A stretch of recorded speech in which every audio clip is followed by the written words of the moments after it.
Bonjour tout le monde, content de vous retrouver. On est correct? Oui. Parfait, merci beaucoup.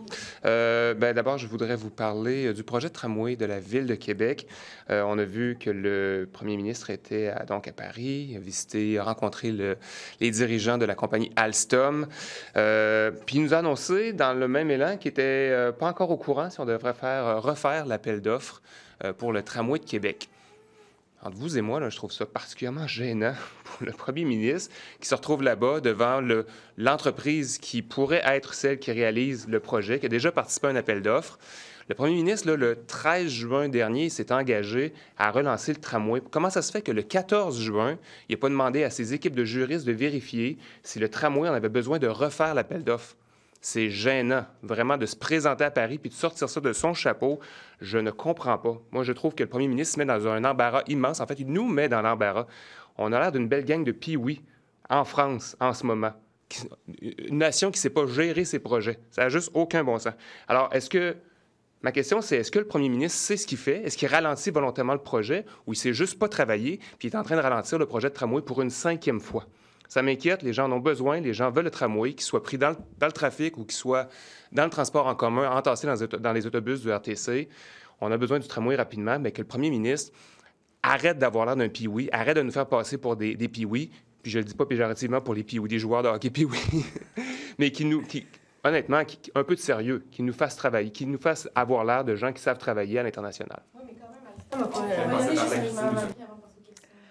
Bonjour tout le monde. Donc, vous savez, on est confronté à une grave pénurie d'enseignants. Non seulement on a la difficulté à les garder quand ils sont dans les classes, mais on a aussi la difficulté à les garder quand ils sont dans les programmes d'enseignement. Et puis maintenant, on sait qu'on a aussi de la difficulté à avoir des inscriptions dans nos programmes d'enseignement. Donc, le problème est grave. Nous, on a une solution à proposer. Mon collègue Sol Zanetti, avec ma collègue Ruba Gazal, vont débattre cet après-midi de la rémunération des derniers stages en enseignement. On a vu que le ministre Drainville avait ouvert la porte dans les derniers jours à la rémunération des derniers stages. On pense que c'est une mesure pour laquelle il devrait aller de l'avant. Ça va favoriser la rétention de ces étudiants-là. Ça va réduire leur précarité. Puis j'oserais dire que ça peut aussi favoriser le recrutement parce qu'en fait, en ce moment, on a des personnes qui sont en situation de choisir une carrière, un programme d'enseignement. Et puis, il y a des programmes qui durent 3 ans. Il y en a d'autres qui durent 4 ans avec des stages rémunérés. Les programmes de génie, par exemple. Puis on a des programmes de 4 ans en enseignement pour lesquels il n'y a pas de stage rémunéré. C'est pas tentant quand on connaît la situation de précarité financière dans laquelle vivent les étudiants. Moi, je les comprends d'hésiter avant de choisir un programme comme celui-là pour lequel ça va prendre 4 ans avant de finir par avoir un salaire. Les femmes en particulier sont un peu tannées là, de se faire exploiter par le système. Puis la notion de vocation, là, ça leur parle de moins en moins. Donc, la rémunération des derniers stages en enseignement apparaît clairement comme une façon d'envoyer le signal qu'on change d'approche par rapport à ces domaines-là qui sont en majorité féminines, qui méritent d'avoir des stages rémunérés, là, comme on le fait, par exemple, dans les facultés de génie et autres. Voilà. Simone, ça n'aurait pas de cause par rapport aux modifications des conditions de l'appel d'offres? Pardon, vous dites? Je veux dire, Simone ne serait pas une cause, à quelque part, là, pour contester, revenir sur l'appel d'offres? Écoutez, moi, mon point aujourd'hui, là, c'est de dire comment ça se fait que ça sort maintenant, alors que le premier ministre est à Paris. Il a annoncé le 13 juin qu'il allait de l'avant avec la phase 1 du tramway proposée par la CDPQ Infra. Moi, j'avais été le premier ministre là, à la place de François Legault, puis j'avais pris cet engagement-là de faire avancer le tramway dès le 14 juin, même le 13 en journée. J'aurais demandé à mes équipes de demander à mes juristes d'évaluer le plus rapidement possible si on a besoin de refaire un appel d'offres.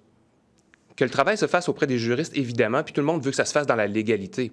Mais honnêtement, là, ça fait plus de 100 jours. Ça fait plus de 100 jours que le premier ministre s'est engagé avec le tramway. Puis là, il nous sort ça de son chapeau, en direct de Paris, loin du trafic puis des médias de Québec. Moi, je trouve ça gênant. C'est quoi, c'est du théâtre? Pardon? C'est du théâtre? Est-ce que c'est du théâtre? Je sais pas, mais il est rendu à sa 5e.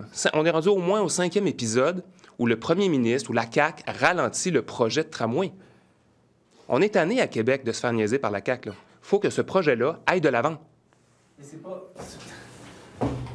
critiquer pour critiquer, sachant que, bon, il y a des avis juridiques qui ont été faits. Clairement, on sent qu'il y a peut-être anguille sous roche concernant ce contrat-là à cause de Siemens. Clairement, il y a des craintes de poursuite. Est-ce que c'est pas la bonne chose à faire de prendre son temps pour être certain de ne pas se faire poursuivre après ça à gauche par une entreprise milliardaire? Il y a une évaluation à faire. Parce que Comme aussi pourrait servir de base. Il y a une évaluation à faire. Il y a une évaluation à faire d'abord sur l'aspect légal. Il y a une évaluation à faire évidemment aussi sur les coûts-bénéfices de refaire l'appel d'offres, avec peut-être des pénalités aussi pour Alstom, ou de ne pas le faire, de ne pas faire un nouvel appel d'offres avec peut-être une cause pour Siemens. Je vous l'accorde. Mais le problème, c'est que ça sorte hier en direct de Paris. C'est ça le problème. Dès le 14 juin, le premier ministre aurait dû se revirer vers ses employés et dire « Vous m'évaluez ça au plus rapidement. Moi, je veux livrer le projet le plus rapidement possible. » C'est le délai, ça n'a juste aucun bon sens. Ça a été répondu après une question d'un journaliste. C'est-à-dire? Bien, pourquoi il rencontrait à ce moment-là? S'il est allé de l'avant avec cette affirmation-là, il a répondu à une question d'un journaliste. C'est pas lui qui l'a déclaré d'emblée. Quand on écoute l'enregistrement, c'est qu'il finalement, il a comme été un peu forcé de dire que ça prenait du temps à cause de ça. Bien, si c'est effectivement le cas, c'est encore plus gênant. Parce que finalement, on connaisse un peu les dessous des retards. C'est encore plus gênant que ça ne soit pas venu de lui-même. Moi, je vous dis, là, si ça avait été Québec solidaire au pouvoir qui avait fait l'annonce qu'on allait de l'avant avec le projet de tramway le 13 juin dernier, dès le 14 juin au plus tard, on aurait mandaté nos équipes pour que les juristes évaluent l'ensemble de cet enjeu-là. Donc, je salue le travail des journalistes qui étaient présents à Paris, qui ont fait sortir le chat du sac. Le premier ministre, visiblement, n'est pas préparé, n'est pas sérieux dans le projet de tramway. Moi, c'est ça que ça m'indique. Ça m'inquiète. Concernant les missions à l'étranger, vous ne participez pas à ça. Est-ce que c'est pourquoi, en fait? Puis, qu'est-ce que vous pensez de ce qu'on apprend là, sur les dépenses qui ont été engagées? Bien, écoutez, de manière générale, on a suffisamment de travail ici. On les évalue au cas par cas selon leur pertinence. C'est extrêmement rare qu'on a souhaité y participer, là. Comme je vous dis, on est assez occupés ici, donc Est-ce que vous pensez que vos collègues devraient faire la même chose? Bien oui, évidemment. Je pense qu'on devrait chaque fois se demander si c'est une mission qui vaut le déplacement ou pas. Nous, c'est ce qu'on fait. 36 voyages, 700 000 100 000 pour la Géorgie. On aide combien de groupes communautaires avec ça? on aide beaucoup de monde avec ça, c'est sûr, mais après ça, moi, je pense que c'est du cas par cas pour les missions à l'étranger, puis certaines peuvent valoir la peine, d'autres moins. Vous critiquez constamment les dépenses du gouvernement. Oui. Vous l'appuyez, celle-là, ou vous êtes pour? Moi, j'en faisais pas partie de cette mission-là. Fait que je suis pas en mesure de vous dire qu'est-ce qu'ils ont fait là-bas puis si celle-là valait la peine. Oui. Ça, c'est une dépense des deniers publics, de l'impôt des contribuables. Est-ce que c'est justifié? Bien, c'est aux gens qui sont allés de justifier ce qu'ils ont fait là-bas. Vous critiquez les 15 de Saint-Gilles, vous critiquez toutes sortes d'investissements du gouvernement. C'est pas vous autres qui avez pris la décision. Là, vous étiez pas là, vous n'avez pas pris la décision. Moi, je vous demande, est-ce que vous critiquez cette dépense-là? On a pris la décision de ne pas y aller à cette mission-là. Les autres, est-ce qu'ils doivent... C'est à eux de répondre à cette question-là. Donc, vous critiquez King, mais vous ne critiquerez pas vos pairs, c'est ça? Est-ce que vous prenez des gants blancs parce que vous êtes partie du ban? C'est quoi? Pourquoi vous faites si attention là, avec votre ben moi, je fais pas partie du ban, mais... Québec solidaire, vous avez quand même des membres qui siègent oui, bien sûr. à cette instance-là. Comme toutes les formations Pourquoi vous faites tant attention à votre réaction alors que vous n'y étiez pas, là? Bien, parce que je fais toujours attention, moi, de ne pas mettre tout dans le même panier, là. J'aime bien apporter des nuances en politique. Je trouve qu'il en manque trop souvent, par ailleurs. Donc, ce que je vous dis, c'est du cas par cas. Puis, moi, je suis pas allée dans cette mission-là. Je sais pas ce qu'ils y ont fait en Géorgie. C'est à eux de l'expliquer puis d'en évaluer la pertinence. Mais nous, en tout cas, on n'est pas allés. Donc, je peux pas vous dire ce qui s'est passé là. C'est justement ça le problème, le fait qu'on n'ait aucune idée de ce qui se passe, la population, dans ces affaires-là. On nous dit, oui, c'est rendu public sur le site de l'Assemblée nationale, mais... Habituellement, quand le premier ministre part en mission, on connaît le détail, la feuille de route, qu'est-ce qu'ils vont y faire. Exact, c'est une bonne question. question. En ce moment, 36 voyages, on n'a aucune idée de ce qui s'est passé réellement là-bas. On ne sait même pas le détail des factures, d'ailleurs, de ce que les élus ont fait ou consommé et tout. Donc, vous soulevez des questions qui sont 100% pertinentes. Moi, je pense que c'est les gens qui participent à ces missions-là qui devraient être capables d'expliquer pourquoi ils y participent, c'est quoi la pertinence d'y aller. Et dans bien des cas, peut-être que la pertinence peut être remise en question, effectivement, mais moi, je trouve que les généralisations, parfois, c'est la mauvaise traque. La fin des missions de recrutement à l'étranger pour les infirmières, entre autres du Maroc, d'à peu près toute l'Afrique, sauf peut-être pour la Tunisie, est-ce que ça vous semble être la bonne décision? Le gouvernement dit que pour des raisons éthiques, on ne peut plus justifier d'aller recruter du personnel là-bas. Moi, ce que j'aurais à vous dire là-dessus, c'est que c'est dans les cliniques privées qu'on devrait recruter des infirmières en ce moment. Il y en a beaucoup des infirmières au Québec. Le problème, c'est qu'elles ne veulent pas travailler dans le réseau public. Elles ont massivement investi les agences ou les cliniques privées dans les dernières années, notamment parce que les gouvernements ont décidé de renvoyer des chirurgies ou toutes sortes d'autres soins dans les cliniques privées. Donc, nous, ce qu'on dit depuis longtemps, c'est que les infirmières devraient être sollicitées pour travailler dans le réseau public. Est-ce qu'il y a un problème éthique dans les embauches à l'étranger? La question se pose effectivement, oui, parce que ce sont des pays qui ont besoin également de personnel médical. Mais dans tous les cas, il y a beaucoup d'infirmières au Québec, là. Le problème qu'on a ici, c'est pas qu'il y a une pénurie d'infirmières au sens strict, c'est qu'on a une pénurie d'infirmières qui veulent travailler dans le secteur public. Elles sont au privé en ce moment. C'est là qu'on devrait les recruter. Sinon, sur un autre sujet, j'aimerais vous entendre sur les coupes à l'aide sociale. Oui. Qu'est-ce que vous pensez de la décision qui a été prise là, par rapport aux allocations pour contraintes temporaires à l'emploi? Oui. La ministre essaie de faire une réforme de l'aide sociale à coût nul. D'abord, on ne lutte pas contre la pauvreté à coût nul dans la vie, là. Ça ne se pourra pas. Il y a à peu près la seule mesure qui peut se faire à coût nul, c'est la question des gains de travail que j'ai déjà mise de l'avant. Ça ne coûterait rien à l'État. Il y a des personnes aptes à l'emploi pour lesquelles il y a quasiment un désincitatif à travailler en ce moment, là, quand ils sont plafonnés à 200 $ de gains de travail. Puis au-delà de ça, effectivement, dans le projet de loi qu'on a sous les yeux en ce moment, à l'article 25, il est question de retirer là, une bonne liste de gens qui avaient accès à une reconnaissance de contrainte temporaire. Je vais être bien honnête avec vous, là. Moi, je suis même pas convaincue qu'il y a des économies à faire avec ça, parce que parmi ces gens-là, là, la plupart d'entre eux vont probablement avoir quand même la reconnaissance d'une contrainte de santé, sauf que ça va leur prendre plus de paperasse puis plus de délai pour la faire reconnaître. Il y a des gens, par exemple, là-dedans, qui sont des parents d'enfants handicapés. Bien, moi, j'en ai rencontré des mères sur l'aide sociale, le monoparental, qui ont un enfant handicapé, là.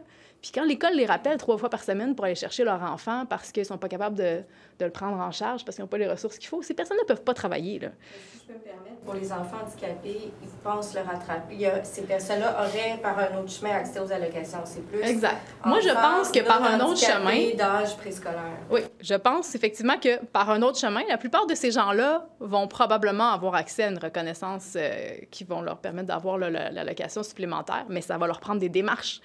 Il va falloir qu'elles aillent voir un professionnel de la santé, qu'elles remplissent de la paperasse, qu'elles attendent des délais de traitement de ces demandes-là. Donc, au final, moi, je suis même pas convaincue qu'il y a tant d'économies à faire là-dedans. Même au niveau de l'âge, par exemple, là, notamment les personnes de 58 ans là, et plus font partie de celles qui sont visées. À 58 ans et plus, là, une personne qui est sur l'aide sociale là, a probablement d'autres facteurs dans sa situation personnelle qui fait en sorte qu'elle ne peut pas travailler. Là. C'est quand même jeune, c'est pas un peu jeune pour être catalogué vieux puis inapte à l'emploi? Bien, ces personnes-là, plusieurs d'entre elles ont des situations de vie qui font qu'elles ne pourront pas travailler et elles vont devoir prendre un autre chemin beaucoup plus compliqué pour se le faire reconnaître. Est-ce qu'on va y gagner vraiment? Moi, je pense que ça va accabler ces gens-là de plus de démarches administratives. Ça risque de générer des consultations dans le réseau de la santé, même si ce n'est pas seulement devant les médecins qui vont pouvoir se présenter pour ça. Ils vont devoir le faire quand même devant les professionnels de la santé. Donc, moi, je ne trouve pas que c'est la bonne voie à prendre, là, celle que la ministre choisit. Puis je ne suis même pas convaincue qu'il y a des économies à faire là-dessus, sincèrement.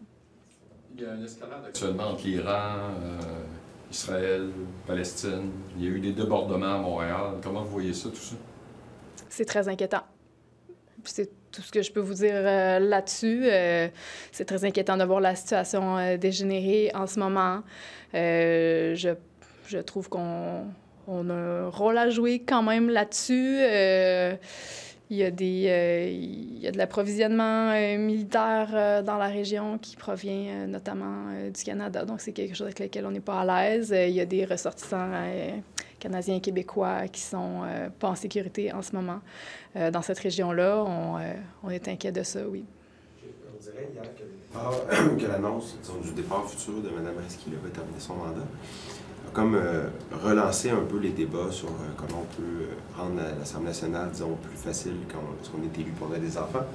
Puis M. Jolin Barrette, lui, qui a mis de l'avant le vote électronique. Puis c'est vrai que dans un récent projet de loi, je pense que vous y participiez, les conseils municipaux maintenant, les élus municipaux qui sont en congé maternité ou paternité, peuvent participer au conseil à distance. Puis là, bon, je comprends que le contexte d'une réforme parlementaire, c'est pas tous les partis qui s'entendent, mais sur le sujet du vote électronique ou de la présence à distance dans certaines circonstances, est-ce que vous serez ouvert à ça? Moi, le départ annoncé en 2026 de Marois Risky, parce qu'on l'a encore avec nous quelques années, heureusement, c'est une excellente députée, ça m'attriste beaucoup. Marois, de toute évidence, adore son travail. Elle est par ailleurs une excellente députée. Donc, moi, je trouve ça extrêmement dommage pour la démocratie québécoise qu'on se prive d'une personne comme ça parce que, et elle a raison de le dire, la conciliation travail-famille pour un élu, c'est extrêmement difficile. L'Assemblée nationale est une institution qui est en retard sur son temps, je vais le dire comme ça pour choisir des mots polis. Effectivement, là, on le voit qu'au fédéral, qu'au municipal, il y a eu des changements qui ont été faits. La question se pose ici, puis moi, j'invite à ce que la réflexion se poursuive là-dessus ici. Là. Vous, personnellement, comme vous seriez-vous favorable, est-ce qu'on permet, dans certaines circonstances, le vote à distance ou de participer à distance? Il y a des dires en commission parlementaire, parfois, il y a des invités maintenant qui sont à la télévision de Montréal, en visioconférence. Donc, est-ce qu'il pourrait y avoir des élus, des fois, qui puissent faire ça aussi? Écoutez, moi, je pense que c'était une excellente nouvelle, notamment au niveau municipal, puis c'était suite à des démarches d'élus municipaux, justement, pour favoriser la conciliation travail-famille, que ça a été fait. C'est une avancée.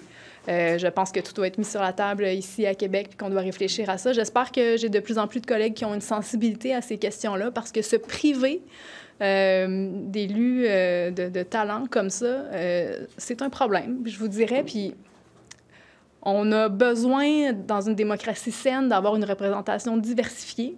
Ça passe notamment par la parité. Ça passe aussi par la représentation de gens qui viennent de générations différentes, qui ont des situations de vie différentes. Et ça en prend des jeunes parents à l'Assemblée nationale. Ça en prend, parce qu'ils ont des réalités particulières qui méritent d'être entendues ici à l'Assemblée nationale. Fait que si on a des circonstances de travail qui rendent ça extrêmement difficile pour les jeunes parents de faire de la politique active, bien, on a un problème.